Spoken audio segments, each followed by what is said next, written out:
How did one letter save the revolution?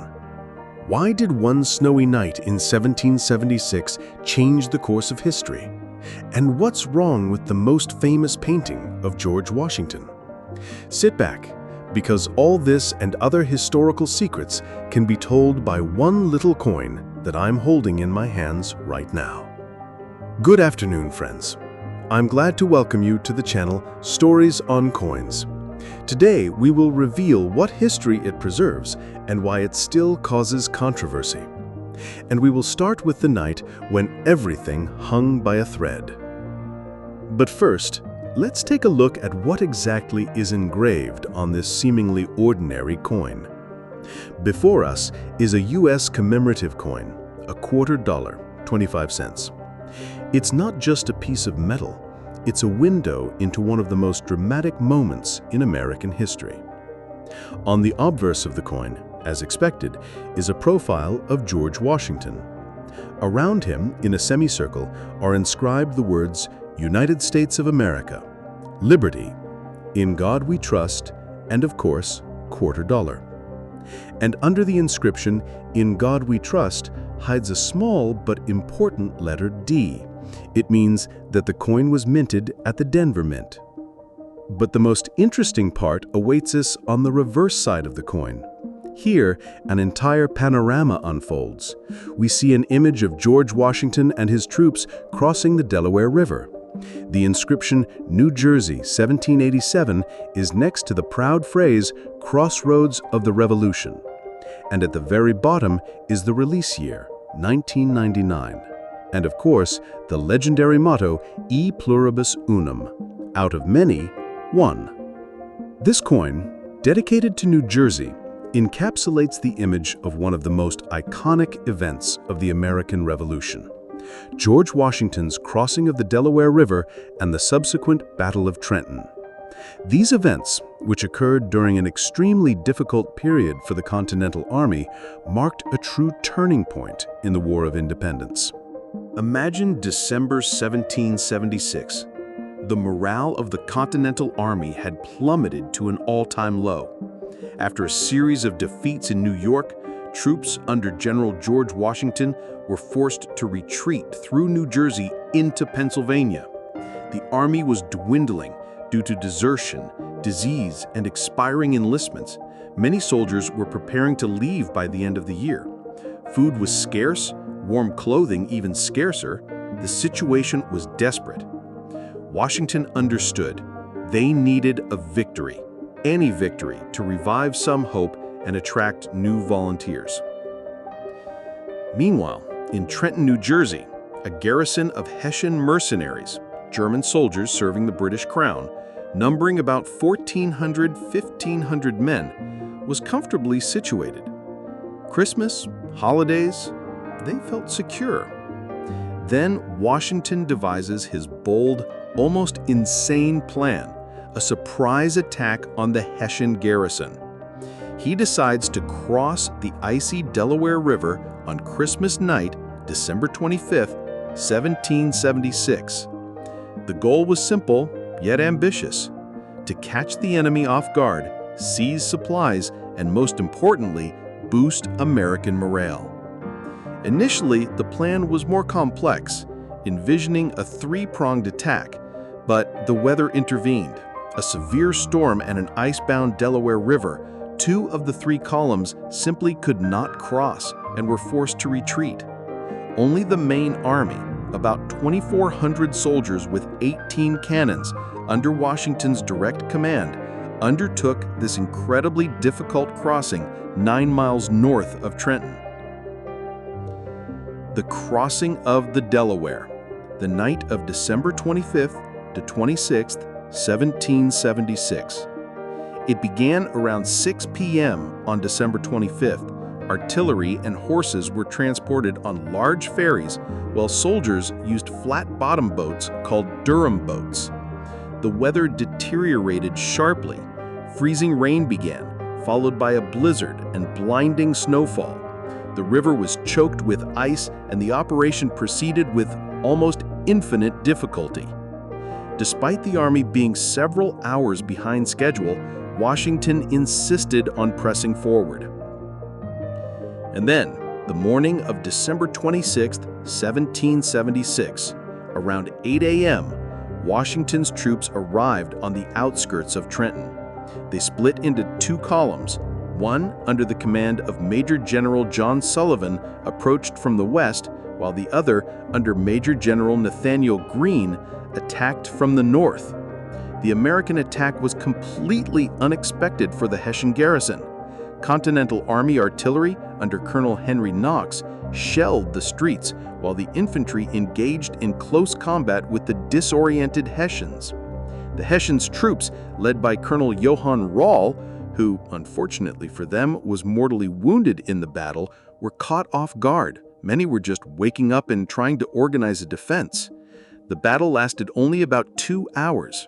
The result was a decisive victory for the Continental Army.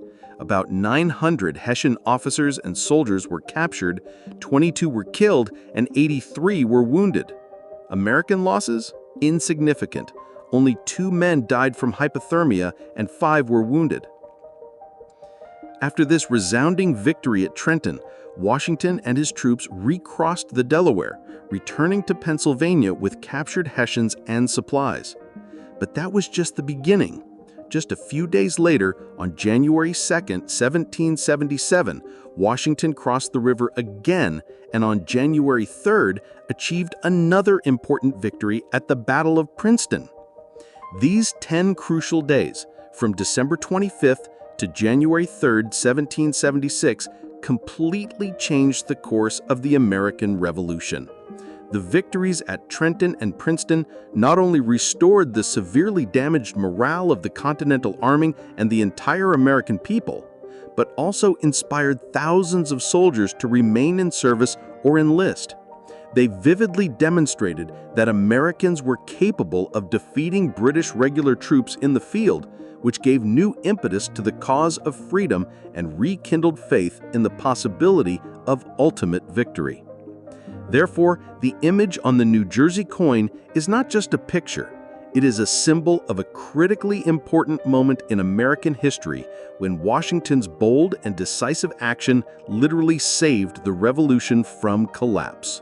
Many interesting facts, rumors, and even genuine legends are associated with the story of Washington's crossing of the Delaware and the Battle of Trenton, adding mysticism and depth to this historical event. For example, a widespread rumor, actively used by American propaganda, was that the Hessian mercenaries in Trenton were drunk celebrating Christmas, which made them an easy target. In reality, while they may have enjoyed holiday treats, as was customary, there is no conclusive evidence that they were massively intoxicated or incapacitated.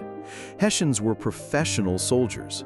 Their vulnerability lay more in underestimating the enemy, lacking proper reconnaissance, and the complete surprise of the American attack in such severe weather. What about the deserter who could have changed everything? Days before the attack, an American deserter fled to the Hessians. He informed them of Washington's plans. However, the Hessian commander, Colonel Johann Rall, either disbelieved him, considered the threat insignificant, or simply failed to take adequate measures due to bureaucracy or overconfidence. There's even a legend that Rall received a warning note just before the battle, but simply put it in his pocket without reading it.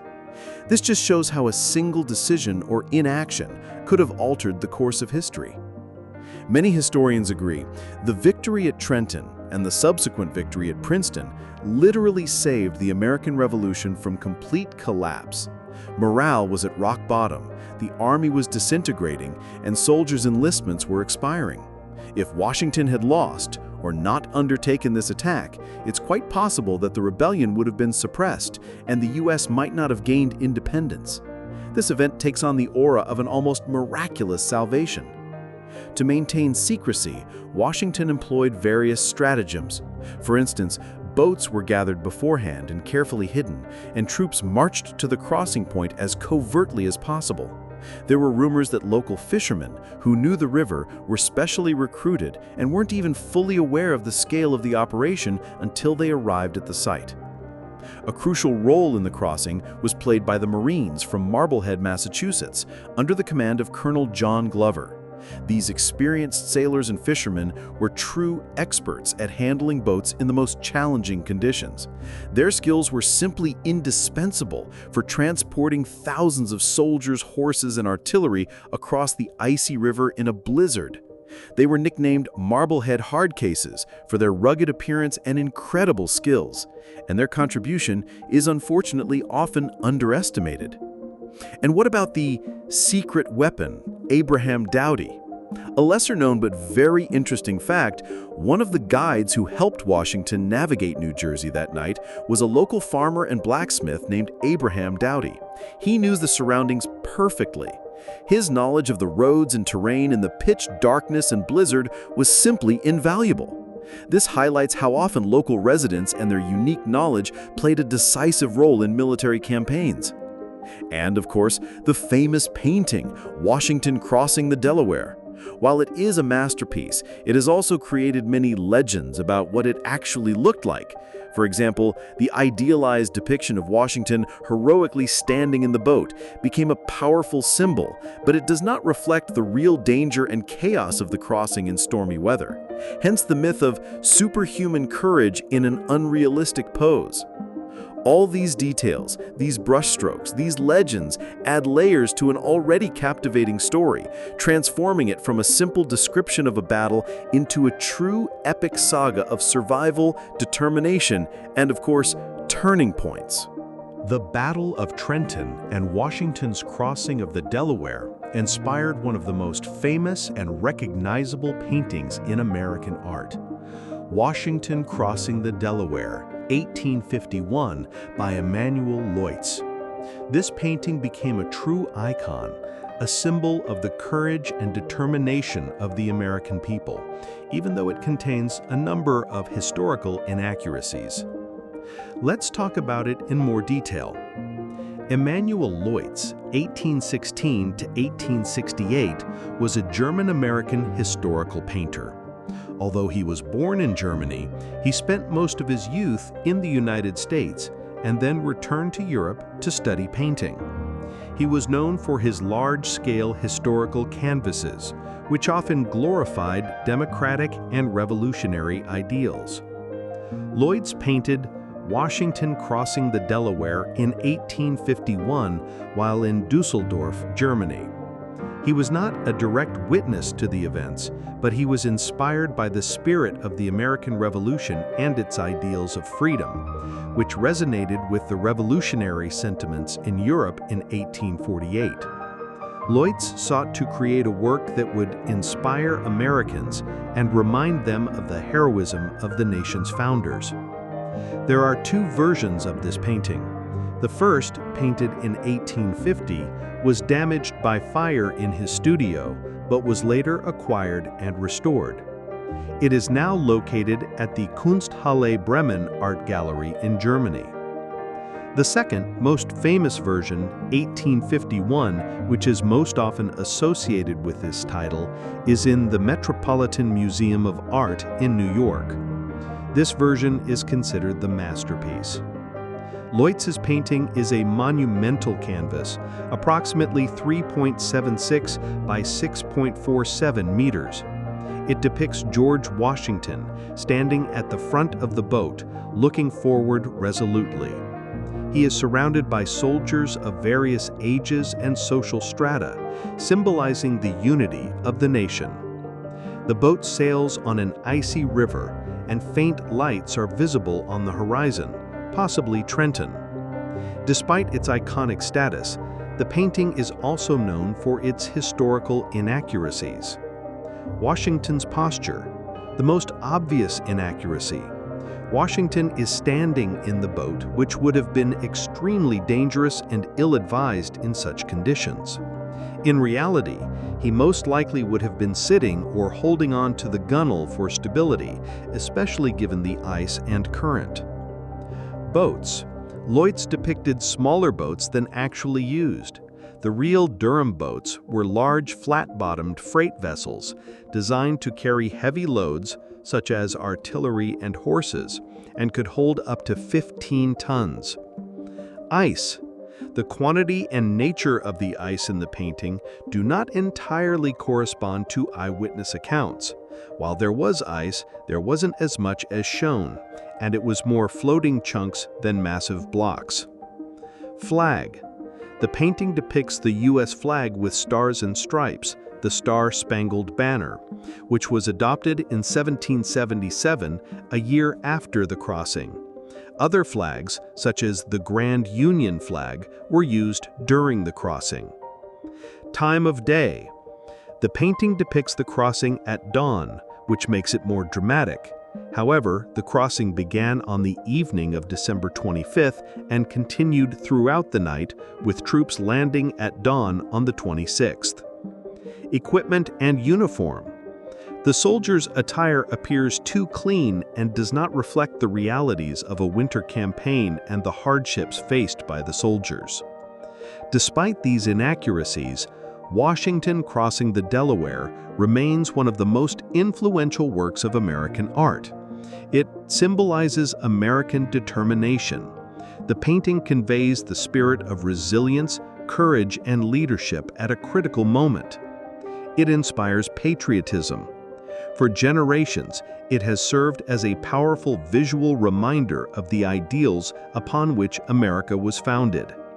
And it shapes historical perception. For many, this painting is the first and most vivid image of the crossing, even if it is not entirely accurate. Thus, Leutz's painting is not so much a historical document as a powerful artistic embodiment of the heroic spirit and a turning point in U.S. history, becoming an integral part of the national consciousness. And it is this powerful symbol, this crossroads of the Revolution, that is immortalized on our coin.